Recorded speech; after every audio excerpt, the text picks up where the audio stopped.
The concept of Sunnah in the Muwatta of Malik ibn Anas, Mohammed Yusuf Guraya, Mcgill University, 1969, Chapter 5, Number 2, Al-amal, not an absolute authority. Nowhere in the Muwatta has Malik claimed that the amal, the actual practice of Medina, is the highest argument. It is perhaps the phraseology which he used in the Muwatta which has given this impression. So far as the contents of the Muwatta are concerned, this view is difficult to support. It emerges from the Muwatta and from his other opinions preserved in the Mudawwana of Sahnun and Ar-Rad and Kitab al-Kharaj by Abu Yusuf and Kitab al-Hujjah and al-Muwatta by al-Shaybani and al-Umm by al-Shafi'i and elsewhere that the amal of Medina is not the final argument and the standard of judgment for Malik. In the following, we shall produce evidence from Malik to support our contention. Az-Zurqani quotes Al-Qadi Abu Ishaq and Ibn Abdul Barr to show that there was a practice among the people of Medina in respect to the certain matter from the time of Mughira bin Shu'bah and Muawiyah bin Abi Sufyan.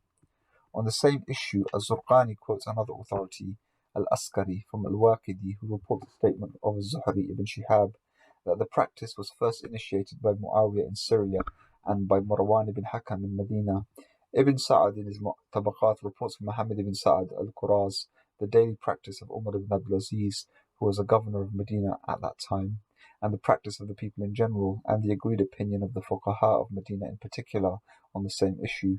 Al-Waqidi reports that there was a continuous practice of the people of Medina in that time, from the time of the Prophet, and there was no cessation of this practice even long after Malik's death. In the Muwatta itself, Malik has confirmed the practice on the matter under discussion and was asked who initiated it.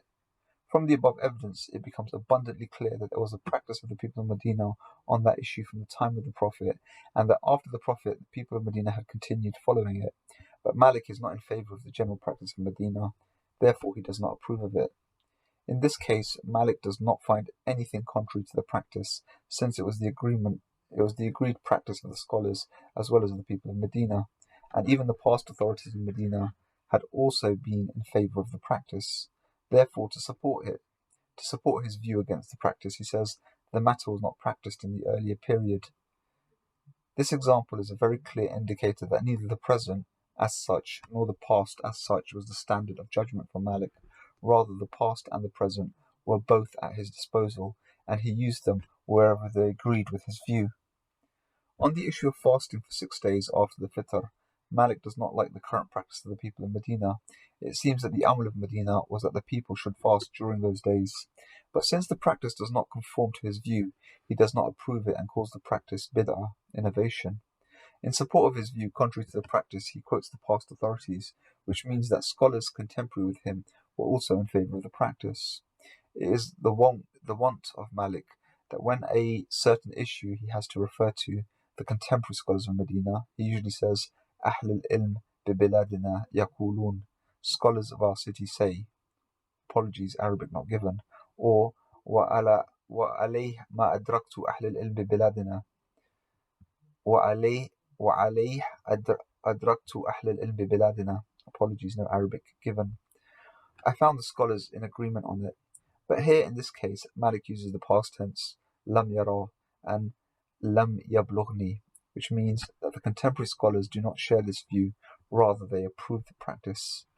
At the end, he uses the present tense, yakrahun or yakhafun, which is a reference to Malik's own group, who concur with his view and do not like the practice. So they fear and they hate. Qadi Iyad, describing many reasons why Malik opposed fasting during those 6 days, say that Malik found fasting to be a common practice in Medina, but he did not like it. Further, the later Maliki scholars who commented on Malik's statement that he personally did not like the practice of Medina and called the practice bid'ah. Mutrif, Iyad, and Abu Umar among the Maliki scholars are of this view. While commenting on Malik's statement, none of them held that Malik detested the practice because the scholars of Medina also detested it. Rather, each of them has taken the rejection of fasting as a personal opinion of Malik, which was contrary to the practice. It was a general practice at the time of Malik that several partners used to purchase an animal for sacrifice and distribute its meat according to their shares in ownership. Apparently, this practice was based on the practice of the companions while they were with the Prophet in the year of Hudaybiyah. Since Malik does not approve this practice, he says this quote-unquote practice is to be detested. Now, there was no basis for Malik to support this view from any contemporary authority of Medina, or even from his immediate past. The hadith from the Prophet, the practice of the companions, and the actual practice of Medina were all against him. Nevertheless, he goes against the practice and quotes a hadith from a companion which supports his doctrine. Stay tuned for many more parts.